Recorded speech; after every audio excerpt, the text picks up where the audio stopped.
I don't know if it's raining where you are now, but it is here in Lagos at the moment, and it's been raining for hours. And that story is that the Hydrological Agency has warned that 35 states in Nigeria, including Anambra, Benue, Ogun, Osun, Niger, Imo and Niger Delta areas are to experience severe flooding this year, while Lagos and Ondo will see coastal flooding due to the rise in sea level and tidal surge. The Nigeria Hydrological Services Agency said so. And NHISA also raised the alarm of imminent flooding in about 35 states of the country as it presented this year's annual flood outlook in Abuja.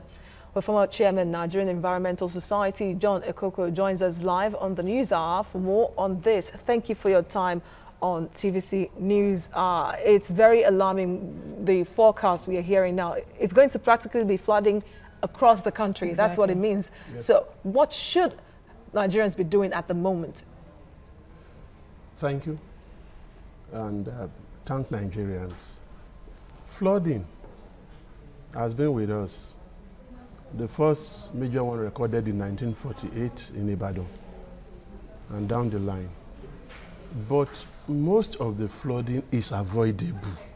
That we must always keep in mind. Most of the flooding is avoidable. Coastal flooding, yes, we understand. But even then, that one also, don't build close to the riverbed in, riverine areas. Now, let's look at the major causes of flooding first. Number one, the rise in the thermal temperature of the water is making the sea level to rise. Number two, you'll find out that, let's take Nigeria here. We build dams. Then the dam is about to burst. You open the dam. Then all the surrounding areas are flooded. Number three, the dam one usually affects extensive areas, right? And a lot of farmlands. In fact, in the north, that is the major type of flooding that they have. Right. Then, in urban areas, you block all your drains with waste products. So when rain starts to fall, the water doesn't have anywhere to go. What does it do? It overflows. The Ogunpa of 1980 and many similar flooding, the ones in Anambra and Co. And most of the urban floods is caused by that. There's also the flash flood.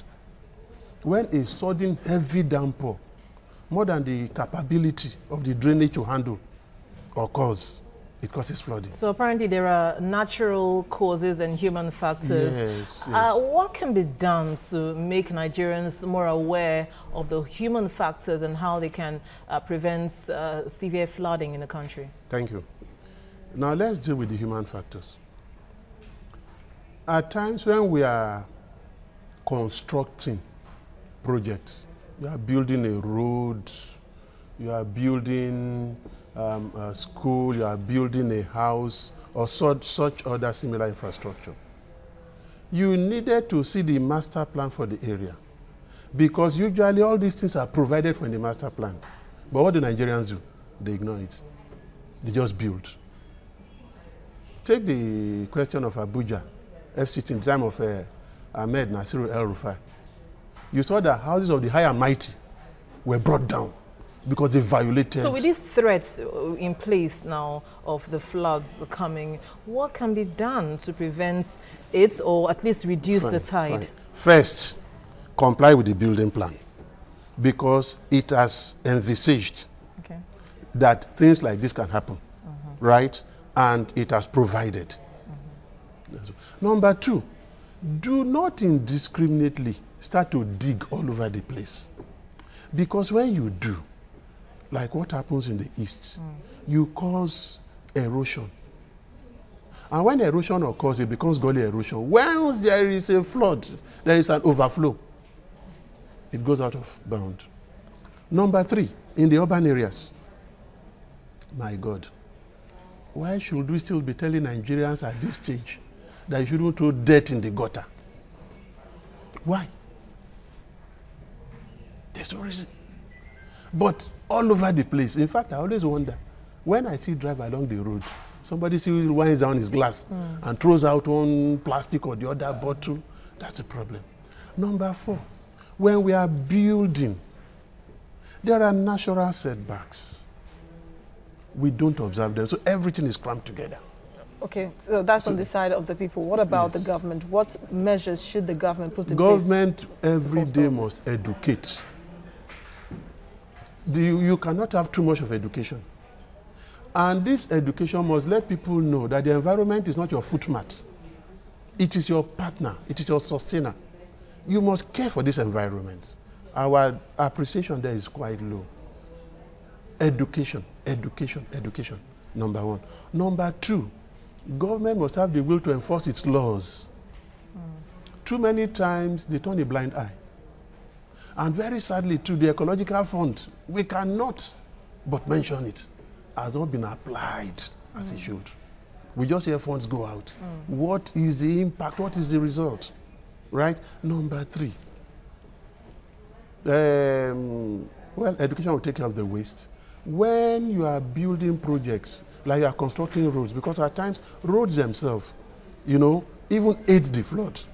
They construct roads without anticipating that this thing can block maybe a natural drainage, you know, a low area and all that. Then when the water starts to rise, what happens? The road blocks Okay, it. we've explored what Nigerians can do and, of course, the leaders can do.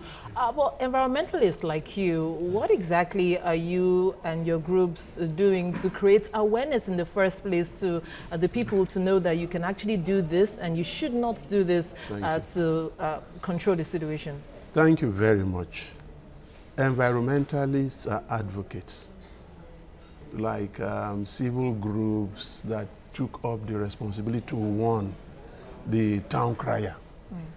Number 1, if we go technical, we start talking about climate change, right? We start going to pollution and carbon issues and all that. I wanted to deal with the very, very immediate ones. But one thing we all are aware of, I talked about geothermal heating that raises the water level, that melts the ice. You see, you should actually control the rate at which you pollute. And that one we do by advocacy, right? We do that. Also, planting of trees. You cannot expect the... Am I right? No, go ahead. You cannot expect the environment itself to be preserved if you keep cutting down trees. These are natural breaks provided by God himself. I mean, in seasoned countries where they know what they do, for every tree you cut down, you plant about 3, 5 others.